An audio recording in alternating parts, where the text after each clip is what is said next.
Hello guys, मैं रत्नेश। इस video में हम लोग पढ़ेंगे अ ट्रूली ब्यूटीफुल माइंड की समरी। तो वीडियो को आप लोग अंत तक जरूर देखिए, क्योंकि लास्ट में मैं आपको कुछ इंपॉर्टेंट क्वेश्चन भी बताऊंगा जो आपके एग्जाम में आ सकते हैं। ये स्टोरी एल्बर्ट आइंस्टाइन पे बेस्ड है। एल्बर्ट आइंस्टाइन इस वर्ल्ड के लीडिंग साइंटिस्ट लिस्ट में आते हैं। एल्बर्ट आइंस्टाइन का बर्थ 14 मार्च 1879 में जर्मनी के उन स्टेट में हुआ था। वो बहुत शरीफ बालक थे। उनकी मदर को वो थोड़े सन की टाइप के लगते थे। बर्थ होने के अगले 2 साल तक वो कुछ नहीं बोल पाते थे, और जब उन्होंने बोलना चालू किया तो वो हर वर्ड को 2 बार बोलते थे। बाकी लोग उनका मजाक उड़ाते थे, इसलिए उनको अकेला रहना पसंद था। उनको मैकेनिकल टॉयज बहुत पसंद थे। जब उनकी सिस्टर का जन्म हुआ तो वो कहते हैं, इसके व्हील कहाँ हैं। एक बार आइंस्टाइन के हेडमास्टर ने उनके फादर को पेरेंट्स टीचर मीटिंग में बुलाकर कहा, इस बच्चे का कोई प्रोफेशन नहीं है, ये कभी किसी भी चीज़ में सक्सेसफुल नहीं हो पाएगा।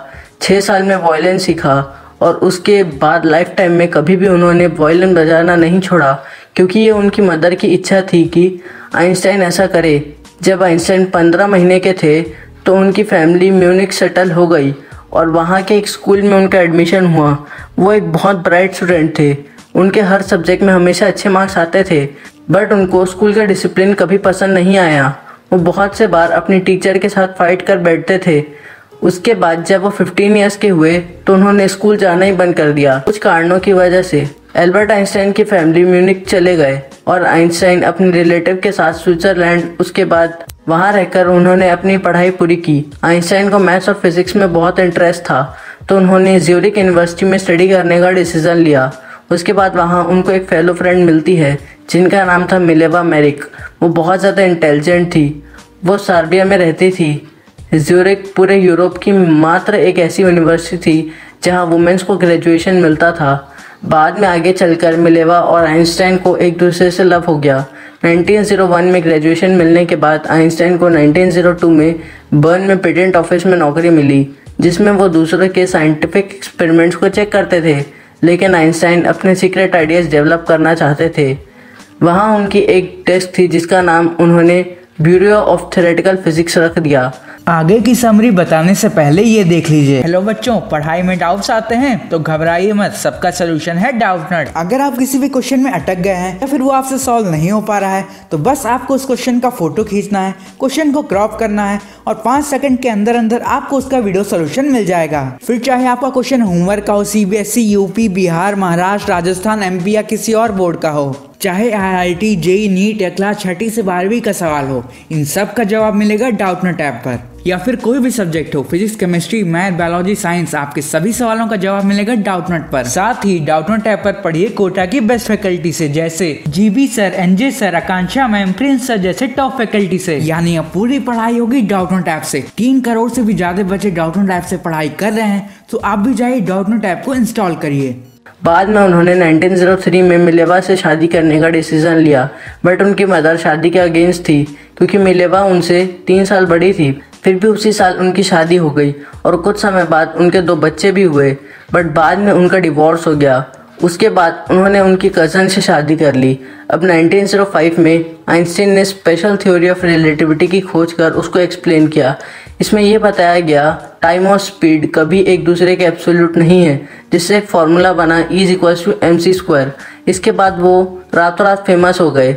इसमें यह बताया गया था मास और एनर्जी के रिलेशनशिप को कैसे शो करते हैं। इस थ्योरी के रिलेटिविटी को समझाने के लिए उन्होंने एक एग्जाम्पल यूज़ किया। अगर आप अपने बेस्टी के साथ बैठो तो 2 घंटा 2 सेकंड की तरह लगेगा, और अगर आप पानी में डूबते हो तो 2 सेकंड 2 घंटे की तरह लगेगा। बस यही रिलेटिविटी थी। अब 1915 में आइंस्टाइन जर्नल थ्योरी की रिलेटिविटी को रिलीज किया, जिसमें उन्होंने साइंटिस्ट को ग्रेविटी एक्सप्लेन करने का न्यू आइडिया दिया। आइंस्टीन के इस वर्क का नाम साइंटिफिक रिवॉल्यूशन पड़ा। फिजिक्स के कंट्रीब्यूशन की वजह से 1921 में उनको नोबेल प्राइज़ मिला। उस वक्त पूरे वर्ल्ड से उन्हें इनविटेशन आ रहा था। इसके बाद मीडिया ने उन्हें और पॉपुलर बना दिया। 1933 में नाजी पार्टी को पावर मिलने के बाद वो USA शिफ्ट हुए।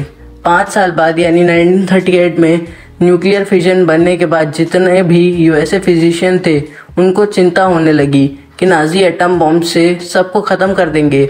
अब आइंस्टाइन ने अमेरिका के प्राइम मिनिस्टर को 2 अगस्त 1941 को लेटर लिखा कि यह बॉम्ब बहुत ज़्यादा हार्मफुल हो सकता है, बट अमेरिकन्स ने बॉम्ब रेडी करके 1945 अगस्त में हिरोशिमा और नागासाकी बॉम्बिंग की। इससे आइंस्टाइन को डीपली हर्ट हुआ। बाद में उन्होंने यूनाइटेड नेशंस को लेटर लिख के कहा कि उन्हें एक वर्ल्ड गवर्नमेंट रेडी करना चाहिए, बट इसका कोई रिस्पॉन्स नहीं आया। 10 साल बाद आइंस्टाइन पॉलिटिक्स में आ गए। उन्होंने अपना पूरा ट्राई किया कि वो वर्ल्ड पीस और डेमोक्रेसी में कंट्रीब्यूट कर सके। 76 ईयर्स दुनिया में बिताने के बाद 1955 में उनकी डेथ हुई। उनके डेथ के बाद विजनरी सिटीजन के नाम से उन्हें सम्मानित किया गया। तो इसी के साथ ये चैप्टर खत्म होता है। मुझे उम्मीद है ये वीडियो आपको पसंद आई होगी। तो अब हम लोग कुछ इंपॉर्टेंट क्वेश्चन देख लेते हैं जो आपके एग्जाम में आ सकते हैं। तो ये कुछ इंपॉर्टेंट क्वेश्चन हैं, इनको आप लोग लर्न जरूर कर लीजिए। तो मिलते हैं नेक्स्ट वीडियो में, तब तक के लिए मस्ती के साथ पढ़ाई करते रहिए।